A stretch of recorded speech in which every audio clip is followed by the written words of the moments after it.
sur le crédit d'impôt pour personnes handicapées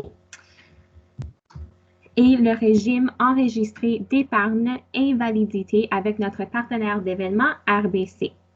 Avant qu'on commence ce soir, j'aimerais juste vous donner quelques renseignements généraux et des techniques.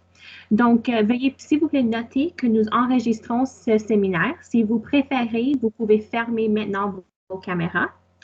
Puisque nous sommes plusieurs dans le groupe, nous désactivons le son afin de minimiser les bruits de fond. Il y a également un bouton pour lever la main que vous pouvez utiliser pendant la présentation si vous avez besoin de clarification. Nous avons également une fonction de clavardage et nous accueillons toutes vos questions. Nous tentons de répondre à toutes les questions si le temps nous permet. Nous fournissons aussi une adresse de courriel d'un contact chez FRDG dans la boîte de clavardage pour vous permettre de faire part de commentaires sur la séance, ce qui est volunteers@jbrf.ca. J'aimerais aussi vous donner un petit aperçu de notre série avant qu'on commence. Donc, la FRDJ a mis sur pied les séries Parlons d'été1 puisque la COVID-19 ne nous permet pas de se rencontrer en personne de manière sécuritaire. La série éducative vous offre de l'information sur un nouveau sujet à chaque mois. Nous mettons aussi à jour notre site web afin d'indiquer les détails de la prochaine séance. Et nous organisons également une série de discussions virtuelles le 4e mercredi de chaque mois. Ces discussions offrent l'occasion d'échanger avec les autres dans un environnement informel. Vous pouvez visiter frdg.ca pour en savoir plus et vous inscrire au prochain événement de la série de discussions virtuelles. Finalement, ce soir, on commence par une conférence sur le crédit d'impôt pour personnes handicapées avec Rosalie Sarasua, gestionnaire des bénévoles et de l'engagement communautaire à FRDG. Elle sera suivie de 2 de nos conférenciers de RBC, Marie-Ève Dionne, directrice régionale, RBC, planification financière, et Amadou Khan, planificateur financier. Cela prendra environ 45 minutes et après, on aura une période de questions et des réponses. Donc, je vais maintenant passer la parole à Rosalie. Bonsoir tout le monde. Merci beaucoup d'être venu ce soir. C'est une conférence très populaire dont c'est la 6e fois qu'on l'offre à FRDJ durant les dernières 2 années. Alors, merci beaucoup d'être venu ce soir. On va commencer ce soir un peu, je vais juste faire le tour un peu du crédit d'impôt pour frais médicaux, le crédit d'impôt pour personnes handicapées et nos partenaires à RBC, eux, ils vont parler du REI, le régime enregistré d'épargne invalidité.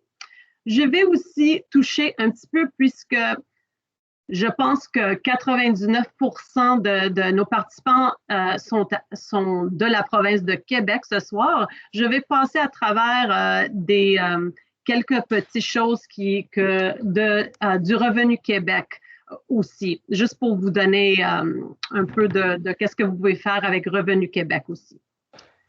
Mais je vais commencer et après la partie que moi je vais faire sur le CIPH, on va arrêter pour faire des questions avant qu'on commence le REI. Alors, je passe une petite quinzaine de minutes maintenant, puis on va passer à des questions. Et je préfère qu'on attend jusqu'à la fin pour les questions. Et s'il vous plaît, les mettre dans le chat, ça serait la chose la plus facile. Et puis, Vanessa, notre modératrice, elle va lire les questions. Alors, premièrement, on commence un peu avec le crédit d'impôt pour frais médicaux. C'est un crédit d'impôt non remboursable qui peut réduire le montant d'impôt que vous avez payé ou que vous pourriez devoir payer. Alors, quand on parle d'un crédit d'impôt non remboursable, c'est un crédit que vous recevez juste si vous avez payé des impôts ou vous devez payer des impôts. Si vous n'avez pas payé des impôts, vous êtes plus faible revenu ou un étudiant, ça va rien vous donner parce que c'est un crédit d'impôt non remboursable. Si vous avez payé des frais de soins de santé, vous pouvez avoir droit à des demander comme des frais médicaux. Les frais incluent une vaste gamme de produits, d'interventions et de services tels que des pompes à insuline, des médicaments, des voyages pour rendez-vous à longue distance, des chiens pour le diabète, etc. Alors, on va tomber dans un exemple que le crédit d'impôt non remboursable, c'est 15% comme tous les crédits d'impôt non remboursables. Cela signifie que ça réduit ce que vous devez. Vous avez besoin des reçus, au moins un montant total. Le montant admissible, c'est le total des frais médicaux que vous avez payés, moins le moindre de 2397 en 2020, ou 3% de la revenu de la personne qui fait la réclamation. Et normalement, la personne dont le revenu est moins élevé dans la famille recevra le crédit. Par exemple, ici, juste pour vous donner un petit exemple, le revenu de monsieur, c'est à 60 000, de madame, 100 000. Ils ont 10 000 de frais médicaux. Alors, eux autres peuvent avoir jusqu'à 1 000 de crédit d'impôt pour frais médicaux. Ça veut dire que comme ils doivent payer ou ils ont payé 18 000 en impôts, en réalité, ils ont juste à payer 886, alors ils ont un retour de 1 000 $. Alors, c'est vraiment quelque chose qui peut vous aider si vous êtes dans une situation fiscale dont vous avez accès à ce crédit d'impôt. Vous pouvez toujours demander à la personne qui prépare vos impôts ou un comptable ou n'importe quelle application qui fait les taxes, ils vous disent tout ça. On va commencer maintenant avec le crédit d'impôt pour personnes handicapées. Alors, le crédit d'impôt, le CIPH, c'est aussi un crédit d'impôt non remboursable, qui veut dire que vous pouvez avoir un retour si vous avez payé des impôts. Alors, ça aide des personnes handicapées et leurs aidants à réduire l'impôt sur revenu qu'ils pourront avoir à payer. Alors, il y a beaucoup de gens que ça leur tombe très mal que ça dit handicapé. Et c'est vrai, c'est un mot, étant un diabétique de type 1 handicapé, des fois, ça tombe mal. Mais, comme vous savez tous, le diabète de type 1 est une maladie très coûteuse. Alors, si vous pouvez avoir de l'argent de retour, prenez toutes les opportunités parce que, parce que c'est normal. Vous devez prendre toutes les opportunités. Alors, l'objectif du CPH est de réaliser une plus grande équité fiscale en permettant d'alléger les frais liés à la déficience, puisque ce sont des dépenses additionnelles inévitables que d'autres contribuables n'ont pas à affronter. Alors, c'est là vraiment pour l'équité. Le fait d'être admissible au CPH aussi vous permet d'accéder à d'autres programmes fédéraux, provinciaux ou territoriaux tels que le REI, dont on va parler plus tard, la prestation fiscale pour revenus de travail, la prestation pour enfants handicapés et aussi beaucoup d'autres prestations dans Québec, de Revenu Québec et aussi pour l'éducation. Alors, ça peut être quelque chose, si vous avez le CIPH, ils ont dit que oui, vous avez accès à plusieurs d'autres subventions ou autres programmes fédéraux. Alors, qui est admissible au CIPH? Vous êtes admissible si l'ARC approuve le formulaire T2201, le certificat pour crédit d'impôt pour personnes handicapées. Un professionnel de la santé doit indiquer et attester que vous avez une déficience grave et prolongée et décrire les effets. Et la section qui s'applique au diabète, c'est le soin thérapeutique essentiel. Cela s'applique aussi bien aux enfants qu'aux adultes. Alors, les diabétiques de type 1I sont admissibles au CIPH. Je dis ça parce que qu'est-ce que j'entends toujours que c'est les médecins qui ne veulent pas signer le formulaire. Et on va parler un peu plus tard des trucs et astuces, comment relever ce défi. Et aussi, comment parler un peu avec votre médecin. Alors, les besoins de soins thérapeutiques, c'est les critères suivants. Alors, vous avez besoin des soins thérapeutiques pour maintenir en fonction vitale, c'est sûr, pour tous les diabétiques de type 1. Vous avez besoin de l'insuline, vous avez besoin de de tester votre glucose. Alors, vous avez besoin des soins au moins 3 fois par semaine pour une moyenne au moins de 14 heures par semaine.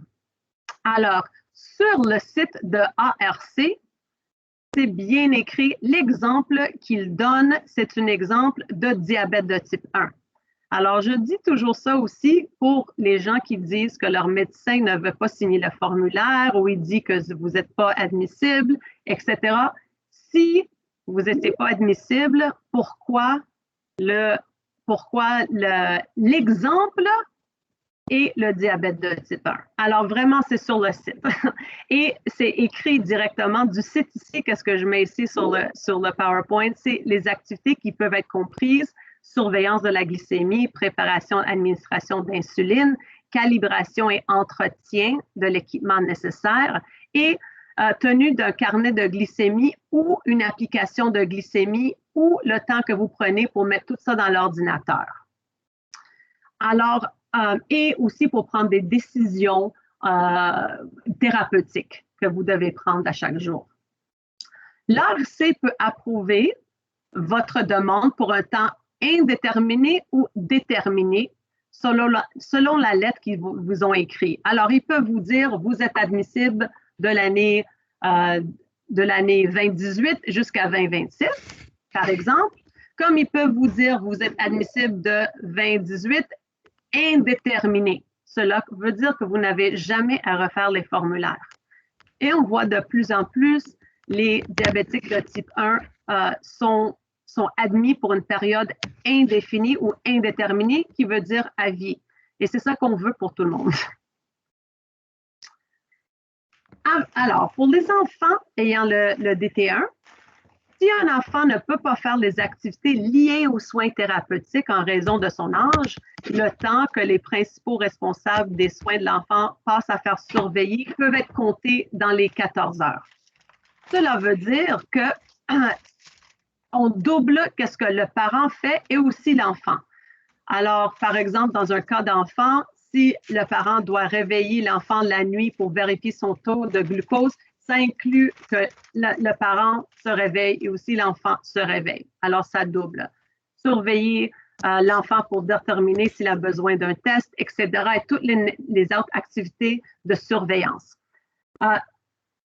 Pour vous dire en anecdote, on n'entend pas souvent un enfant qui n'est pas admis. Les enfants, normalement, sont admis juste avec la signature de leur endocrinologue sans avoir à montrer toutes les 14 heures. C'est plus les adultes qui ont plus de problèmes et doivent vraiment montrer les 14 heures qu'ils utilisent pour ces soins thérapeutiques. Aussi, pour les prestations pour l'enfant handicapé, que c'est une autre chose que vous avez accès, si vous recevez l'allocation canadienne pour enfants, le ACE, pour un enfant admissible au crédit d'impôt pour personnes handicapées, vous avez aussi le droit de la prestation pour enfants handicapés. Alors, c'est un supplément pour l'allocation canadienne et vous n'avez rien à faire pour ça. Dès que votre enfant est approuvé pour le CIPH, le montant, excusez-moi, de la prestation est calculé en fonction du revenu net familial et peut atteindre jusqu'à 240 $ plus ou moins par mois pour chaque enfant admissible. Et le montant de ça est inclus avec le versement de l'allocation familiale. Alors, comment demander le montant pour personne une fois que la demande est approuvée? Alors, vous le mettez sur votre déclaration de revenus. Si c'est vous-même, c'est sur la ligne 316, excusez-moi. Si c'est une personne à charge, soit votre enfant, votre petit enfant, c'est la ligne 318. Et pour votre conjoint, conjointe, épouse, c'est la ligne 326.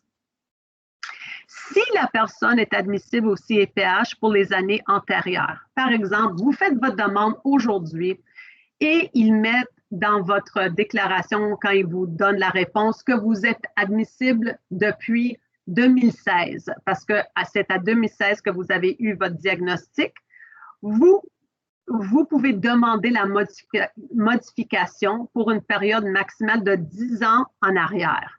Alors, ça, c'est quelque chose que je dis à tout le monde. Quand vous faites votre formulaire, cochez dans la section 3 que vous voulez une modification, que vous voulez qu'il regarde vos impôts pour les années auparavant, s'il vous donne une réponse positive, parce que ça va vous donner, ça peut vous donner quelques $1000 ou plus ou moins, dépendant de vos revenus. Alors, c'est quelque chose toujours à faire de cocher dans la section 3 que vous voulez qu'il regarde les années antérieures. Alors, c'est quoi les maximums? Pour cette année, pour le maximum pour personnes handicapées, c'est 8 566. Ce n'est pas ça que vous recevez. Vous recevez un 15 % de ça.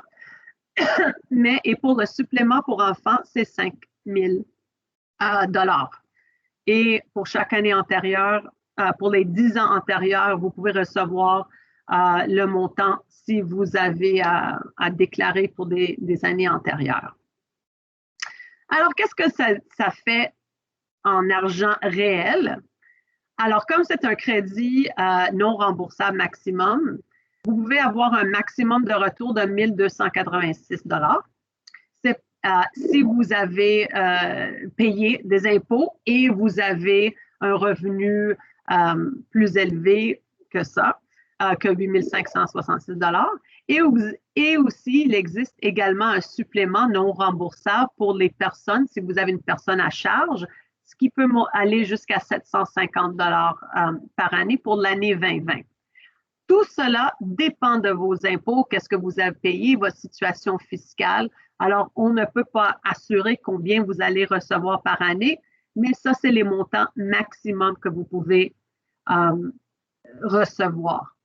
Mais qu'est-ce qui est très important avec le crédit d'impôt pour personnes handicapées? Pas juste cet argent, le 1 286, mais toutes les autres prestations et les autres programmes dont vous êtes admissible après, comme le REI dont nos partenaires vont parler. Ça aussi, le CIPH ouvre la porte à d'autres programmes, d'autres prestations, d'autres remboursements. Alors, on suggère fortement à tout le monde qui ne l'a pas fait de le faire. Alors, un petit truc et astuce pour votre formulaire. Je suggère à tout le monde que vous remplissez plus le formulaire vous-même avant d'aller voir votre professionnel de la santé, incluant les 14 heures par semaine. De quoi je parle? Quand vous arrivez chez votre médecin, si tout est fait, il y a plus de temps pour le signer et pour avoir une conversation et ça va aller beaucoup mieux. Je suggère toujours, parce que la partie sur le formulaire qui demande vos 14 heures est très petite. Alors, je vous vraiment, ça vaut la peine d'écrire sur d'autres papiers. Ça peut prendre 2, 3, 4 autres papiers pour montrer les 14 heures. Tout cela, ça comprend, dans les 14 heures, ça comprend tous les gestes que vous posez pour prendre soin de votre diabète, de l'essuyage de votre peau, lavage des mains, préparation de vos outils, l'attente des résultats, etc., plusieurs d'autres choses. J'ai un petit guide qui montre comment, juste une idée de comment vous pouvez écrire vos 14 heures. Si c'est quelque chose qui vous intéresse de recevoir, le petit guide qui montre un exemple, c'est pas à copier, mais ça a juste à vous donner des exemples de comment décrire vos 14 heures par semaine. Je peux vous l'envoyer par courriel. Et vous avez juste à écrire un courriel à notre courriel volunteers@jdrf.ca qui est dans le clavardage, dans le chat. Alors, si vous voulez recevoir ça, s'il vous plaît, envoyez un courriel à cette adresse email. La plupart des professionnels de la santé vont remplir le formulaire si vous occupez correctement de votre DT1. C'est quelque chose que j'ai entendu dans mes plusieurs discussions avec des endocrinologues. C'est qu'ils savent que si vous prenez bien soin de votre diabète, ça prend plus, 14 heures et plus de poser tous les gestes qui sont admissibles. Alors, ils vont signer le formulaire. Assurez-vous que votre médecin note que la condition est permanente. À FRDJ, on travaille très fort pour trouver les traitements curatifs, mais jusqu'au temps qu'on n'a pas trouvé le traitement curatif, le DT1 est permanent. Alors, c'est important que vous l'écrivez. Comme ça, vous avez plus de chances à avoir ils vont dire oui pour un temps indéterminé. Alors, ça, c'est quelque chose qui est très important. L'ARC fonde ses décisions sur ce qui est écrit sur le formulaire. Alors, ça, c'est très important. Le plus de petites choses que vous écrivez sur le formulaire, meilleures sont vos chances et votre docteur doit absolument le signer. Et si vous êtes rejeté, réessayez.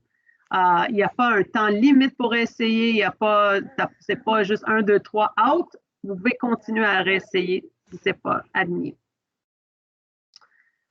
Pour la province de Québec, le crédit d'impôt, c'est pour des personnes atteintes, il s'appelle pour une déficience grave et prolongée des fonctions mentales ou physiques. Pour être admissible à ce crédit, vous devez compléter par le médecin une autre attestation de la déficience. La section qui s'applique au diabète, c'est le temps consacré aux soins thérapeutiques. Alors, qu'est-ce qui est... Mais, juste pour un petit truc, c'est que la province de Québec accepte le formulaire de le Revenu Canada. Alors, au lieu de faire un autre formulaire, vous pouvez photocopier le formulaire fédéral avec toutes les 14 heures, les pages extra, et vous pouvez envoyer ça à Québec. Vous n'avez pas à faire 2 attestations. Eux autres, Québec accepte le fédéral. Alors ça peut être intéressant, ça peut éviter un peu de paperasse.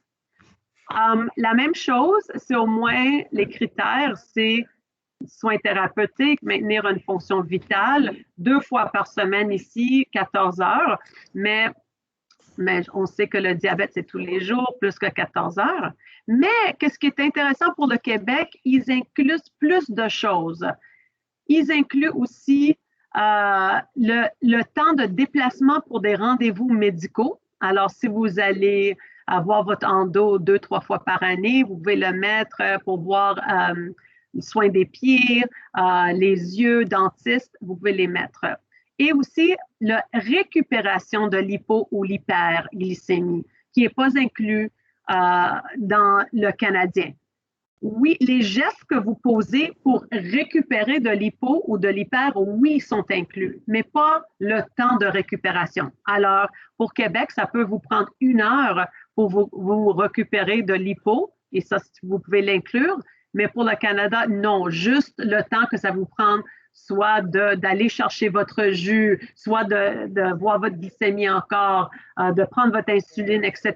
Ça, oui, mais pas tout le temps de récupération. Et oui. Désolée de te déranger, mais on peut plus voir le partage d'écran, c'est juste le Teams. Ah, attends, ça c'est étrange. Ça va maintenant? Oui, c'est beau. Super. Je ne sais pas qu'est-ce qui est passé, mais OK. C'est correct? Oui, c'est parfait. OK, parfait. Merci beaucoup de me dire. Alors, c'est ça. Mais à FRDJ, on travaille beaucoup pour avoir plus d'équité.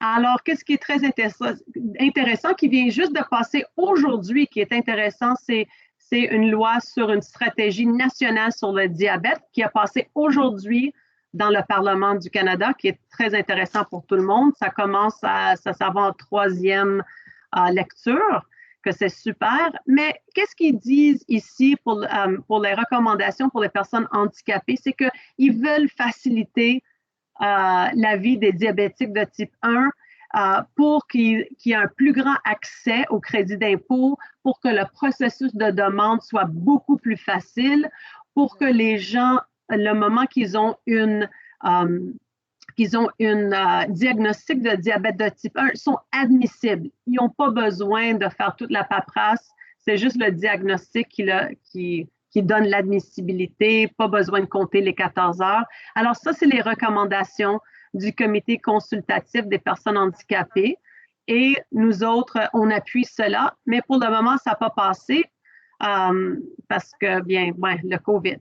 Alors, déjà comme ça, sont allés un peu en arrière, mais on travaille, on continue à faire les défenses d'intérêt, on continue à parler avec nos députés pour que des choses comme ça passent et pour que ça soit plus facile pour conserver le REI et plus d'aide aux Canadiens. Et aussi, il y a une recommandation de la stratégie de lutte contre le diabète et ça aussi, ils veulent faciliter l'admissibilité au CIPH. Ils veulent aussi réduire le nombre hebdomadaire d'heures consacrées à d'activités. Cet rapport dit que les heures doivent être plus à 10 heures au lieu de 14, mais l'autre recommandation, c'est 0. Alors, on aime plus 0. Et aussi, la recommandation 6 dit qu'ils veulent que le gouvernement du Canada modifie la loi d'impôt pour qu'elle tienne compte le temps consacré à certaines activités comme la préparation des repas, la préparation et ajustement des aliments et aussi la calcul des glucides. Alors, ça, ils veulent que ça soit un peu plus et aussi que ça soit plus équitable dans toutes les provinces et territoires, d'assurer une couverture uniforme pour les médicaments, les fournitures, les pompes, tous les équipements, tout le Dexcom, le Freestyle, etc. Alors, ils veulent que ça soit plus pour tout le monde. Alors, c'est des choses qu'on travaille très fort pour continuer que ça soit plus équitable pour tous ceux qui ont le diabète de type 1. Je vous remercie et je suis là pour prendre des questions. Oui, donc je pense qu'on a seulement 2 questions. La première, c'est de Pascal et Louis. Allons-nous recevoir les infos que vous montrez à l'écran par courriel? Non. Mais je peux vous envoyer, si vous envoyez un courriel si vous envoyez un courriel au courriel que j'ai dit, volunteers@jdrf.ca, on peut le réécrire encore dans le chat. Je peux vous envoyer le guide, mais on n'envoie pas ça comme ça. OK. Super. Et aussi, on demandait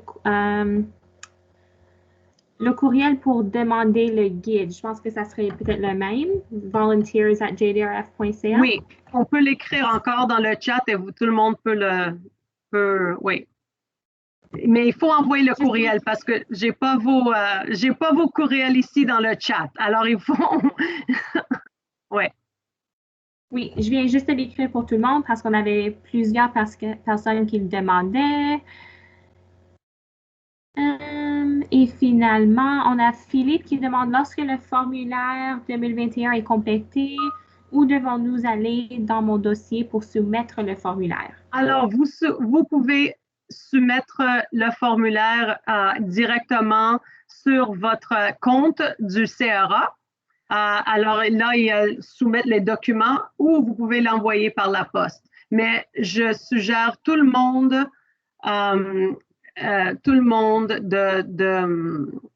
de faire des photocopies de toute façon. Parce que, et Hélène dit que le département du CHUL a une politique qui refuse de signer pour les formulaires. Ben, je peux leur parler. J'ai déjà parlé avec des endos. Ils ont changé d'avis après qu'on a dit que FRDJ appuie fortement le CIPH et que les docteurs devraient signer. Alors, si vous voulez m'écrire à mon courriel ou au courriel de Volunteers, c'est qui votre endo? Je peux écrire un petit mot. Mais aussi, qu'est-ce que je suggère d'aller voir votre médecin généraliste, votre médecin de famille. ils disent que non. Mais c'est quelque chose, une politique comme ça, on l'a déjà vu dans d'autres, puis on a changé un peu les avis avec un peu de power. Alors, on continue. Alors, je pense que c'est tout. Alors, on a écrit là, mais merci beaucoup de tout le monde. Je vais passer la parole à nos partenaires de RBC, à Amadou Kane et Marie-Ève Dionne. Merci. Merci beaucoup, Rosalie. Donc, je vais attendre mon collègue.